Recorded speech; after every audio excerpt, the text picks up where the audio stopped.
Welcome, foolish mortals, to another episode of the HitchHiking Host Show. I am your host, your ghost host, Wes Troop. Saves me on my graphics department. Anyway, we're back this week with another HitchHiking Host Show where we're going to talk about what happened in the Disney parks this week. So let's see what happened, shall we?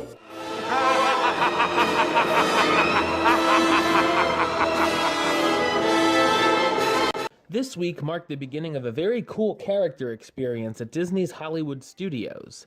Guests who venture to the far end of Pixar Place area of the park, just before the construction wall, can now find a new mini-show starring Marvel character Doctor Strange.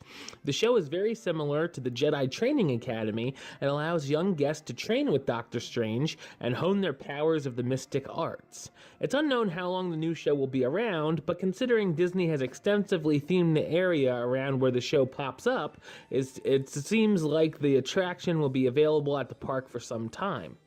Disney has now added it to the Times Guide, so it should be easier to find in the park. However, it's still not showing up inside the My Disney Experience app or the online entertainment listings. So this is a very cool idea. I did see Doctor Strange this past weekend. I enjoyed it. My review is up on my other channel. If you're interested in checking out my review, I'll post the link in the description. I enjoyed it, so spoiler alert. So I think this is a very cool idea. I'm glad that they're putting a Marvel character in one of the Walt Disney World parks. We know that they did it over in Disneyland because this is a B character that Universal didn't get their hooks into when they did Marvel Superhero Island. They can use it over at Disney Hollywood Studios, which I think is awesome. Why they're not using the Guardians characters is beyond me. Maybe they will when the new movie comes out. But if you're a fan of Doctor Strange, definitely check out this experience. I know, hopefully when I get over to Walt Disney World again, Doctor Strange will be there and I'll get to see him. So, last week we talked about the announcement of the replacement of the Celebrate the Magic Castle projection show with Once Upon a Time, which is the brand new show that transports guests into the worlds of Peter Pan, Winnie the Pooh, Frozen, and more. And as we had previously announced on the show debuted on November 4th, 2016. While Once Upon a Time is similar in format to Celebrate the Magic, the new show uses state-of-the-art projections as well as several pyrotechnic and lighting effects, making it a much more technically impressive show. So I figured I'd give you a little bit of a rundown. You can find the video online on YouTube, of course, and check it out if you want to see what this looks like. So just put it under Once Upon a Time Castle Show, something like that. Anyway, so the intro, there's some fireworks, there's some spotlights, there's fireworks all throughout the whole show. Spotlights lighting up the castle, that's pretty cool. We see the Blue Fairy bringing Pinocchio to life. These are all projections. Ariel swimming, and Aladdin in the Cave of Wonders with the genie. That brings us to Chip from Beauty and the Beast wanting bedtime stories from Mrs. Potts, which leads us into Bippity Boppity Boo from Cinderella, where there's some effects that make it look like the castle is moving, some projections, which is pretty weird, but it looks really cool. And then we see Cinderella and Prince Charming dancing on the castle as projections. And then London buildings pop up, and we go into the Peter Pan section, where we see Peter and the Darling family flying to, of course, You Can Fly, You Can Fly, You Can Fly, and projections of, it's like a point of view kind of projection of flying on the castle. Between that and the moving castle, you might need some Dramamine for this while you're watching this attraction. But very cool. And then of course we see Neverland, and then it's time for Frozen, because you know, I know a lot of you haven't had enough Frozen out there at the Disney parks. I'm a fan of it.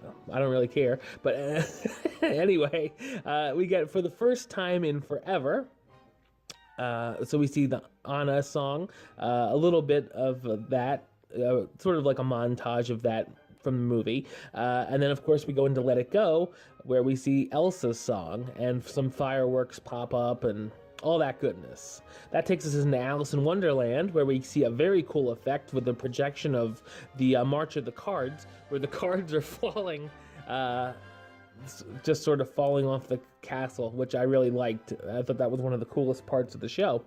Then we go into Winnie the Pooh with some cool honey projections, and then Heffalumps and Woozles, which is kind of like the Many Adventures of Winnie the Pooh ride in a way. It looks very similar. I thought that was cool too.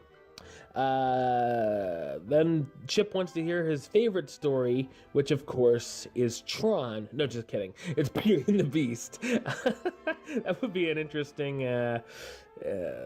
development, though. So we start with the prologue, where we see the stained glass projections like in the movie, and that looked really cool. And then we see dancing Belle and Beast to the Beauty and the Beast song, which I thought this was really cool. Projected on top of the castle is a chandelier that spins. Just little effects like that I thought really added to this. Something that's awesome, Gaston and the Beast fight on the castle just like in the movie. Like you'll see Beast jump up somewhere and Gaston following him. I thought that looked really, really cool. And then, of course, Gaston falls. Sorry, spoiler alert, in case you didn't see that movie from 1991. And then the transformation scene, of course, Beast transforms into, some call him Prince Adam, some say, oh no, that's not his name. I don't really care what his name is. He's the prince. I'll call him what I want. Anyway, then that leads us into the finale, where we see projections of all the characters we've seen during this projection show. Overall, I thought this was a great projection show. It looked awesome. I thought this was a step up from Celebrate the Magic, and I really like Celebrate the Magic. But I thought this was a little bit of a step up. Some very cool projections on here.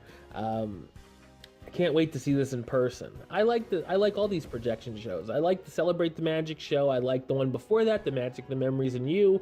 Maybe there was one in between there. I don't really know. They change periodically. But yeah, I can't wait to see this in person.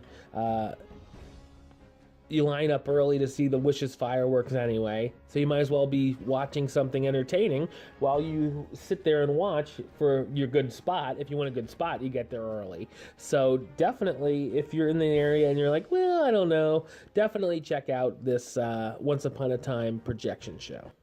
Christmas is in full swing over at the Magic Kingdom, with the nightly Frozen Holiday Wish Show now performing, the Jingle Cruise setting sail from Adventureland, and even Mickey's Royal Friendship Fair getting a special holiday finale.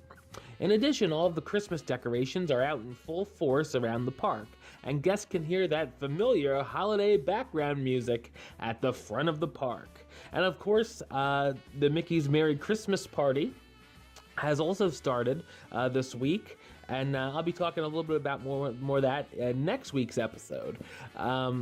So definitely, if you're looking for Christmas stuff at Walt Disney World, the Magic Kingdom is all set up already. It's usually always the first thing to change, which is definitely magical. I loved Christmas time at the Magic Kingdom. The Jungle Cruise I like.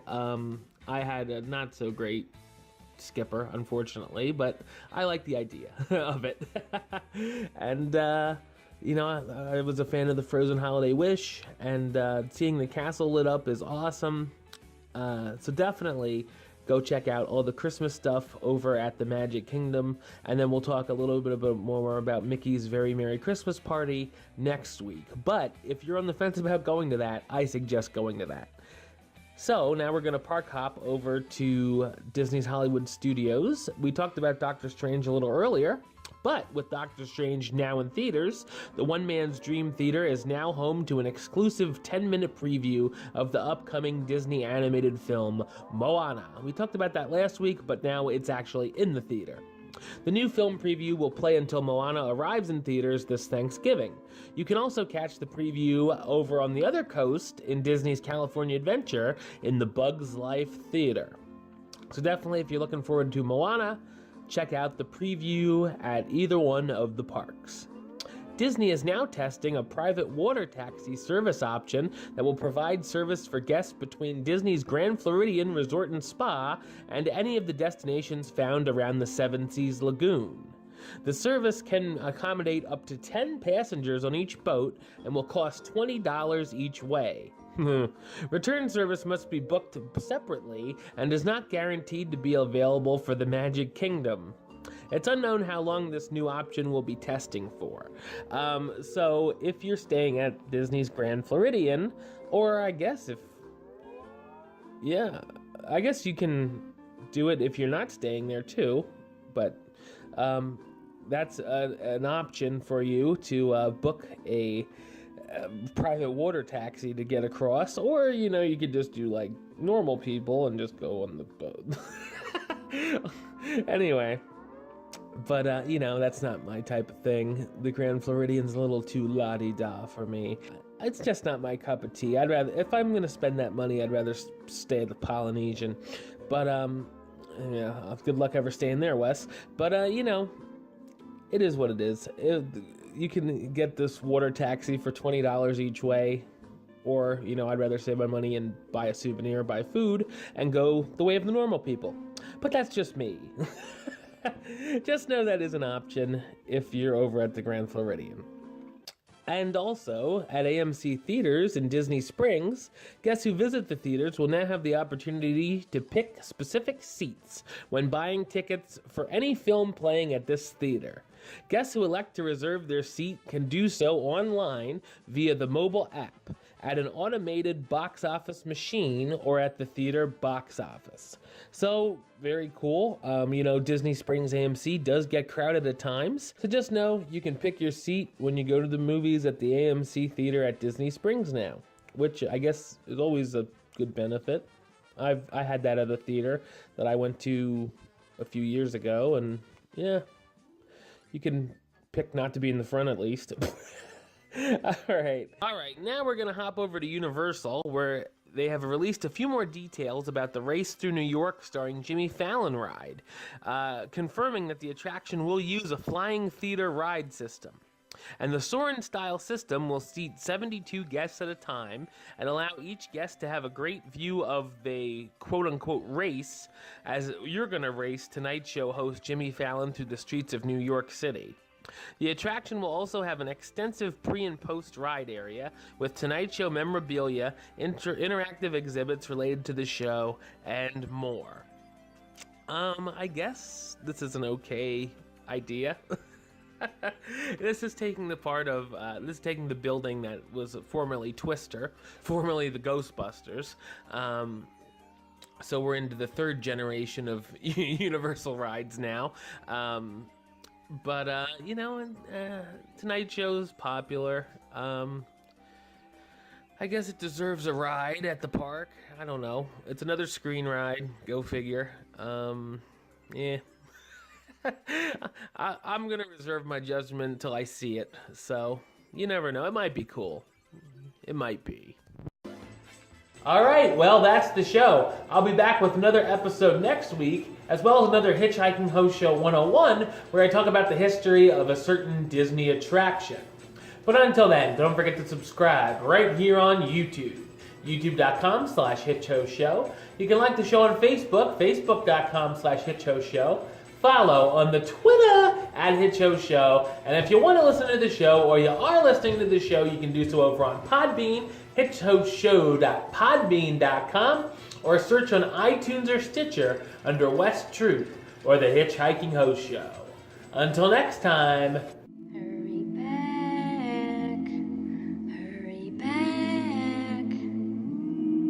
For the next episode. See ya.